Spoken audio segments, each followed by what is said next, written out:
And people say, yes, what's the difference? You know, the Bible's just another book. No, first off, that's wrong. The Bible's not a book.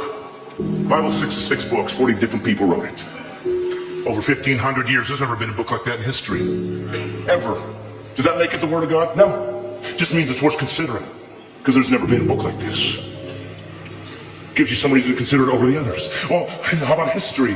For hundreds of years, archaeology has used the Old Testament and New to find buildings, to find people, to find civilizations, to find kings that didn't exist or they didn't think they did. And suddenly the Bible said they're there, and they dug it up, and there it was. Does that make it the Word of God? No. It means it's historically accurate. Real people really existed and really wrote down what they saw. It's worth considering.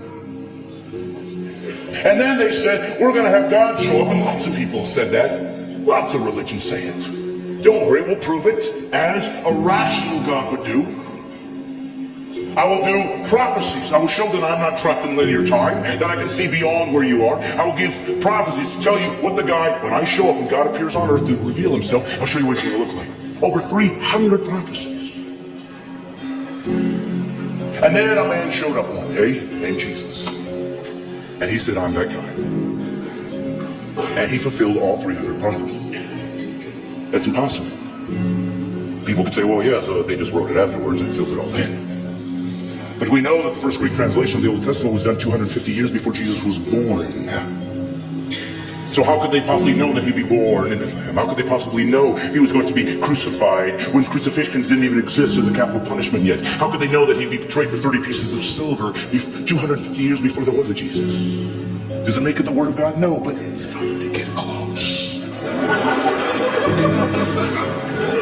And then Jesus said he would fulfill these things and did miraculous things to prove I'm not just a guy talking like everybody else. Look what I've done. And some people believed and some didn't. That's how humans are. And then he said this, I'm going to prove it to you. I'm going to die. And then I come back to life. Nobody ever did that. And he died. And all those who were with him 3 years ran in fear, as would all of us. And they ran away and they said, I guess we were wrong. And then something happened.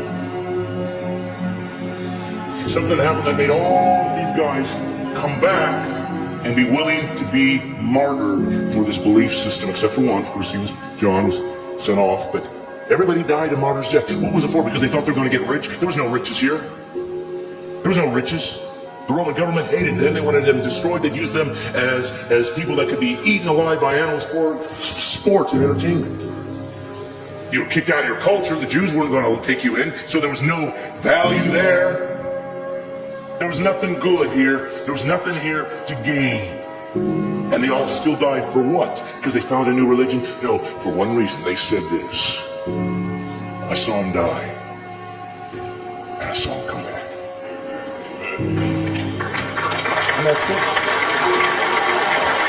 You don't have to believe it. Well, why did he die? So you could have a perfect life? No, so you didn't have to go to hell.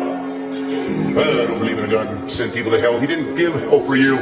That's what's great about Christianity. It gives you all the answers. Hell was created for the devil and his angels. But it was part of the rules he put into nature, into the nature that we live in. That anybody that rebel against him, this is where they're going. So once we did that, he could have bailed out. Sorry, you're going to hell. He did. He said, don't worry, kids, I'm coming down. So if you go to hell, you chose it. And you will not sit there and argue with him. You'll know what you've done. And if you're an atheist, let me tell you something. That's your dilemma. If we all die and there is no God, it's just eternal unconsciousness, you'll never know. But if you're wrong, you'll know forever. And it's not a gamble anyone should take. Well, what are you saying? I should just believe in Jesus so I don't go to hell? Pretty much. God bless you, everybody.